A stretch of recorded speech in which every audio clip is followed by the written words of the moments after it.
Hello and welcome back to the channel. In this series you'll get to watch as my wife and I take an old barn that was on our property and try to renovate it into our dream workshop. In the previous episodes, we installed a vapor barrier and insulation into the walls, hung a ceiling from the bottom of the trusses and insulated that as well. We then sheathed the walls with 3/8 plywood to provide us a surface to which we could attach our aesthetic finish, painted the ceiling, and then hung some wood paneling to kind of pretty it all up. Finally, we went ahead and used reclaimed pallet wood to case in the windows, and that pretty much gets you up to speed. In this episode, we're going to work toward one of the biggest milestones yet, and that will be wiring and installing some lights.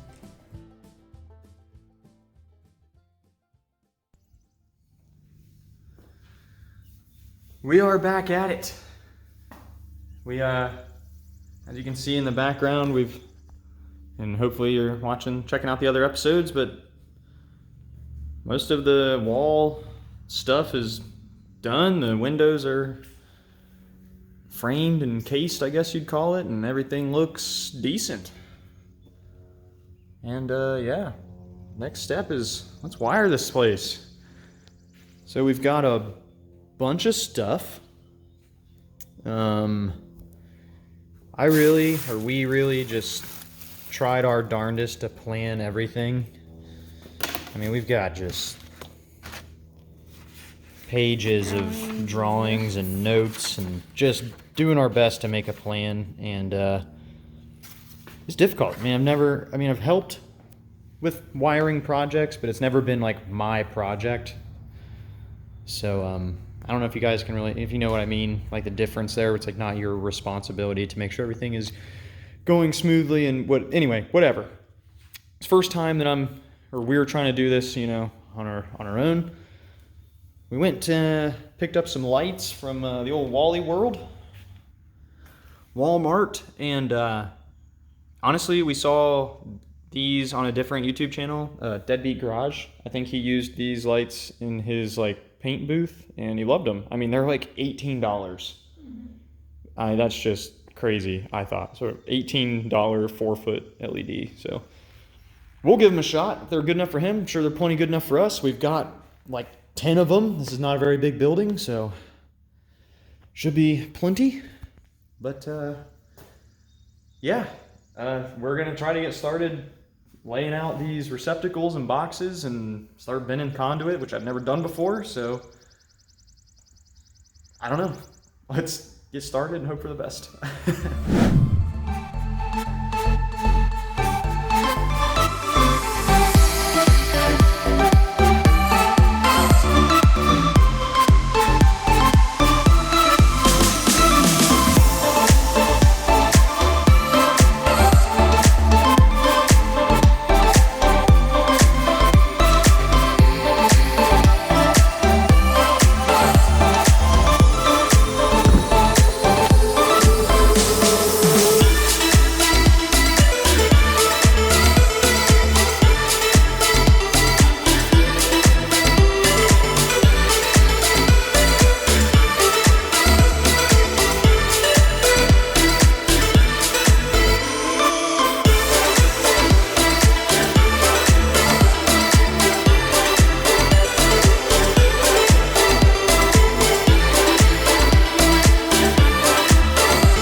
So I've got to chime in here and give a huge shout out to our buddy Justin. He sacrificed 2 or 3 Sundays in a row coming out and helping us get this conduit bent into shape and installed. And like I mentioned, I had no prior experience with this, but luckily I've got great friends, and Justin spent some time installing HVAC back in the day, and apparently that makes you a tube bending wizard. So Justin, if you're watching this, thank you, brother. We could not have done it without you.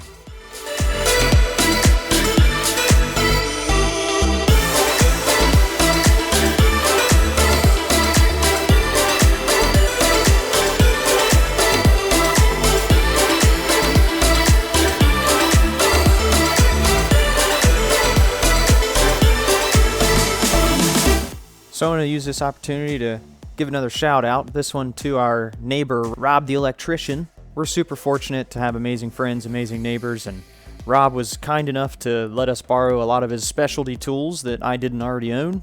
Things such as fish tape and conduit benders. And I think he even donated some 10-gauge wire that was left over off of an old job or something. So, Rob, if by any chance you ever see this, thank you, my man. We couldn't have done it without you either. You got started in there? Yeah. Try to help push it.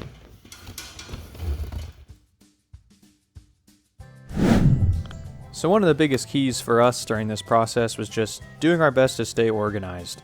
You can see here Kayla writing a label on a piece of tape.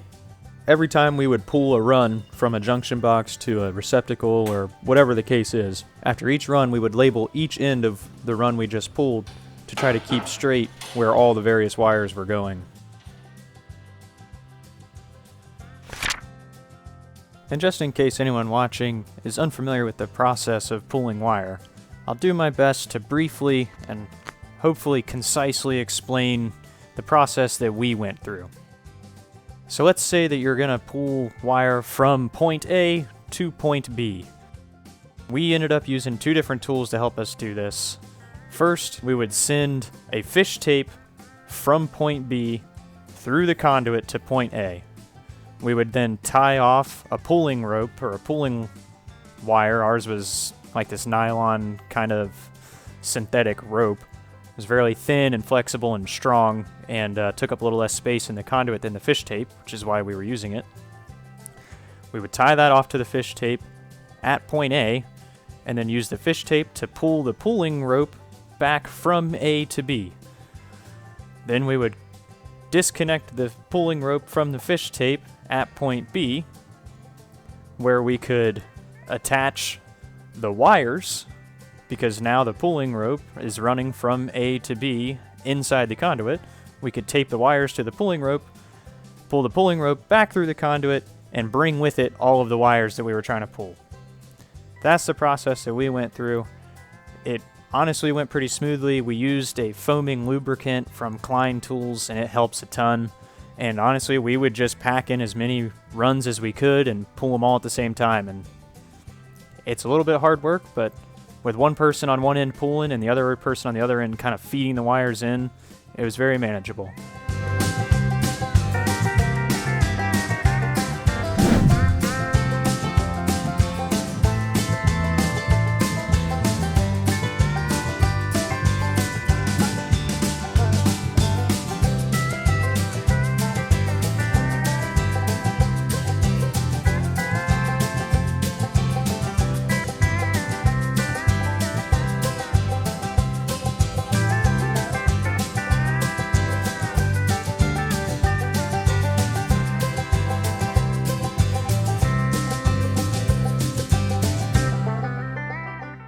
Here is the 12 gauge.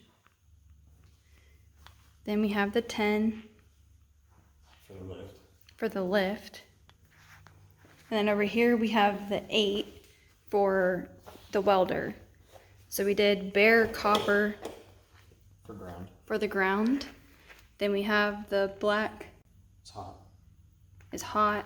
And then this other black we taped white onto the end as the neutral because they didn't have any White sheathing. 8 gauge. Now we got a whole lot of lube because this one might be a little tight. So this is our setup. We're gonna pull. Luckily we have 1-inch conduit. Yeah, we did 1 inch on this wall because we know we have so many wires and the 3 different gauges going all the way down. Well, pretty much all the way down. We're just going to see if we can get to this box before the 10 splits off. The 10 will go up here to the lift. So we're just going to try to get to this box. We'll break the 10 off and then finish the pool. With the 8 and 12. Hopefully it's not too bad, but this is 1 inch is pretty big, but It's a lot of wires. This also looks pretty big. So we'll see what happens. We may have to break this up into multiple pools, but figured why not try?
I'm not sure if this matters.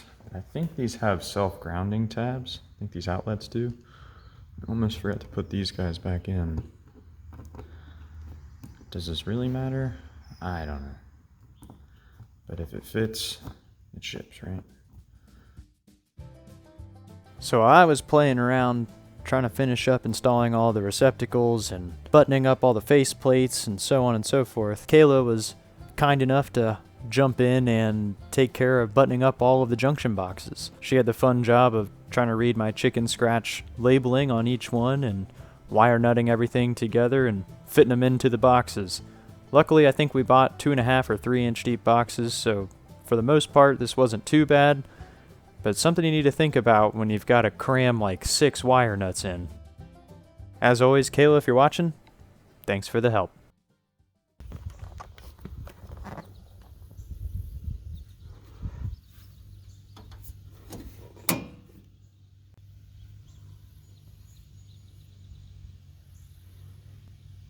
And these should be the barn.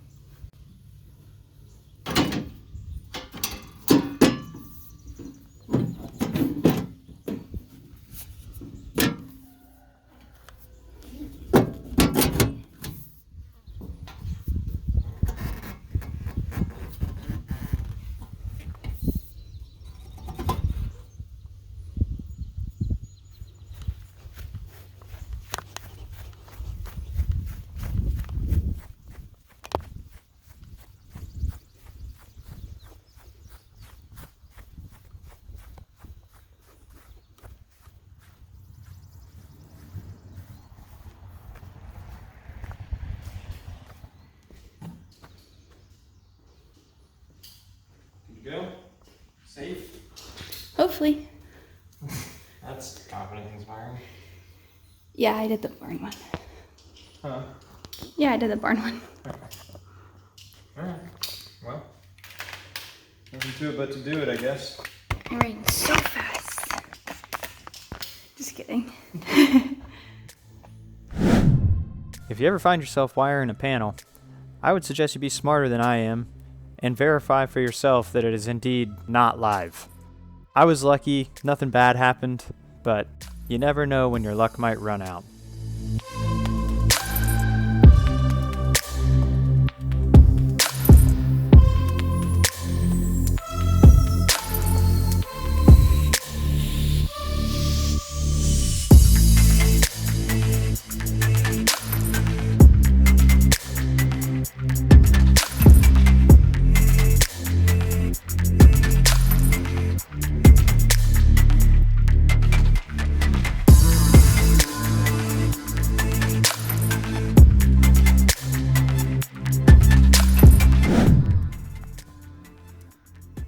Well, it got a little dark on me. That's what I get for taking time to go get some dinner. I should have just finished this out. I was almost finished, but anyway, so I'm working by my little sweet cobalt light. I'm actually a huge fan. But anyway, this is what we're working with. I'm not a professional, but looks pretty all right to me. Relatively organized. I don't see any major issues. You saw earlier Kayla went to flip off the sub panel so that I would be safe while working on this. I should have reviewed that video because she totally turned off the sub panel to the garage, not the barn. So for the majority of what you've witnessed, this was live while I was wiring it. I guess nothing is blown up yet, so that's good. I mean, it's off now. Now I'm gonna go turn it on and we'll hope for the best, so. Yeah, no whammies. Let's see what happens. So before I go flip that breaker, I suppose I should probably tell you that we did install those lights. Remember those hyper tough Walmart lights that we showed you back in the beginning of the episode? I think they're like 18 bucks a piece. They're fantastic. We love them.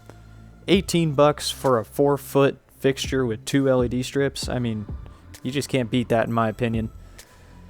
They come with some chains you can hang them from, and I believe there are also mounting tabs on the back, but what we ended up doing was just drilling holes straight through the housing, cleaning them up with a little bit of acetone, And then we literally just threw some construction screws through them straight into the ceiling, and 10 out of 10 would recommend this method of mounting. It was super easy, super fast, and at 10, 12 plus feet in the air, you can't even see the little screw heads, especially not with how bright the LED strips are.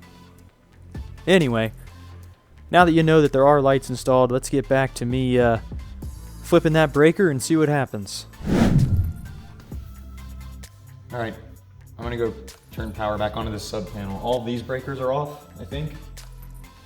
Yeah, all these breakers are off, so even if anything was wrong, I don't think we'd know yet, but I'll let you guys watch just in case something cool happens. I'll be back.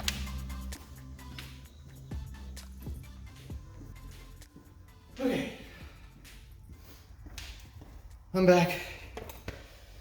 And fat and out of shape and out of breath. So I'm gonna flip on these, I think. Am I doing anything dumb? I think we're okay. So now all the circuits are on. So when I turn this on, supposedly the barn will be wired. Yeah, I don't know, kind of nervous. I'm gonna look away while I do it. Let me know if anything happens. Okay. Nothing's bad has happened.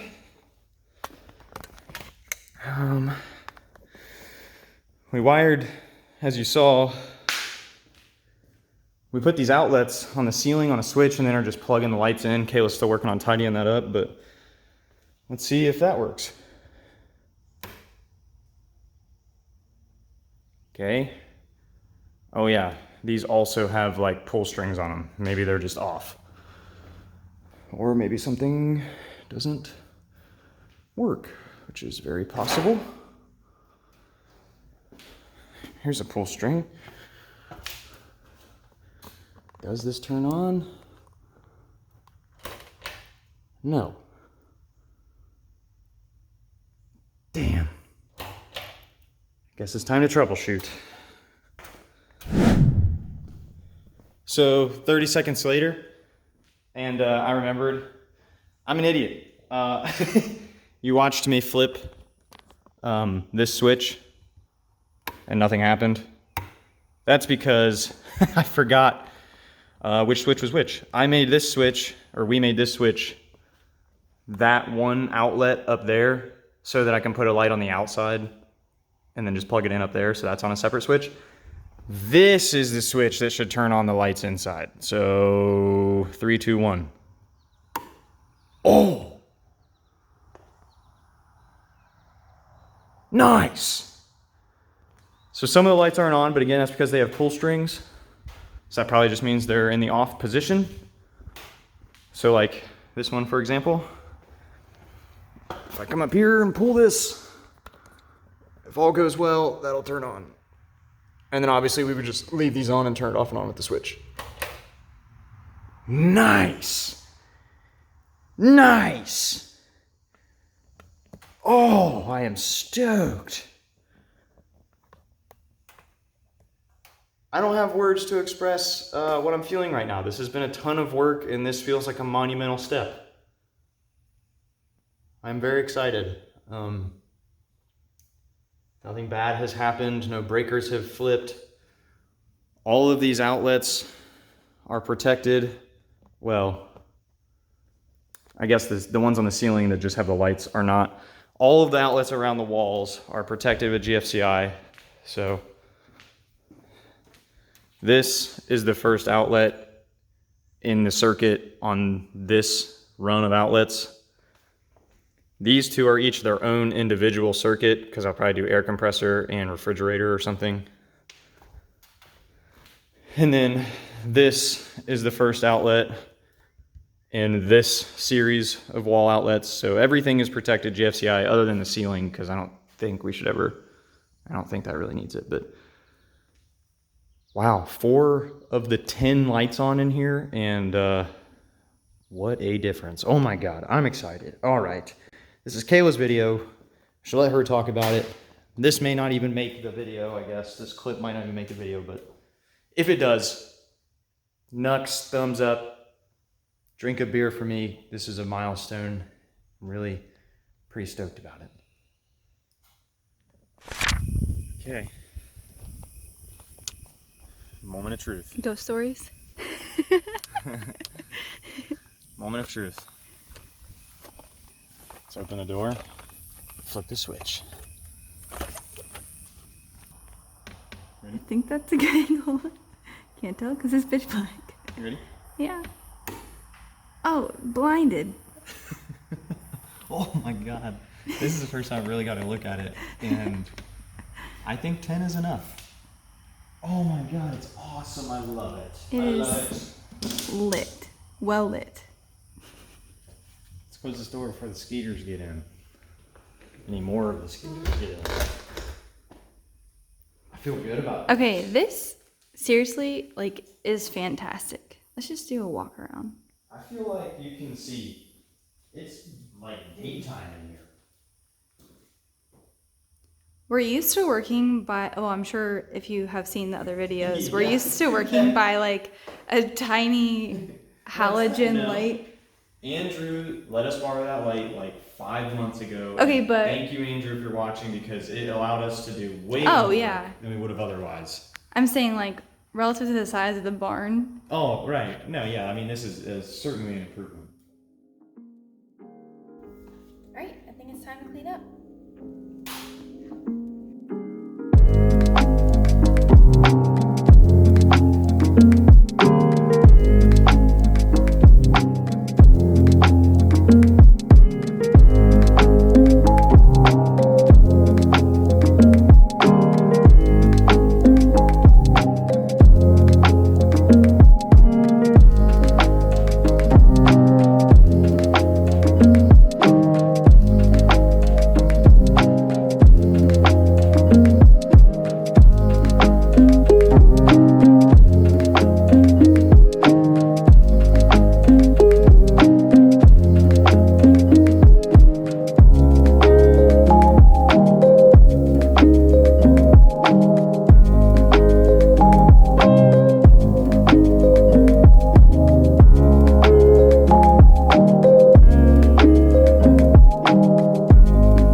All right, the building is wired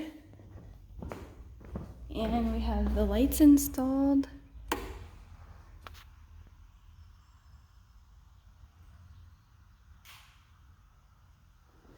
There are still a couple things we want to do. The biggest thing is to put the lift in the box that we made in the ceiling. So it's going to be fairly centered in the building.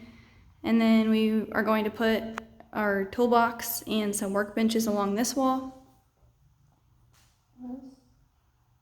Yeah, I mean, we might fill them in as we kind of build out the shop. We've got a lot of tools that just aren't in here yet, just stashed away in the shed, in the garage. I mean, I don't know, that might make its way into a video, but really the biggest thing, the only big thing and probably like the final thing left is, get the lift installed. We gotta go get it out of my parents' barn, trailered up here and get her installed. And I think that would really pretty much be the end of the series, unless again, like we fill you in as we like build workbenches and stuff. But that would probably be the end of, I'm gonna call this project done Right, when that yeah. lift is installed. But yeah, I mean, even the Lights and electric are in.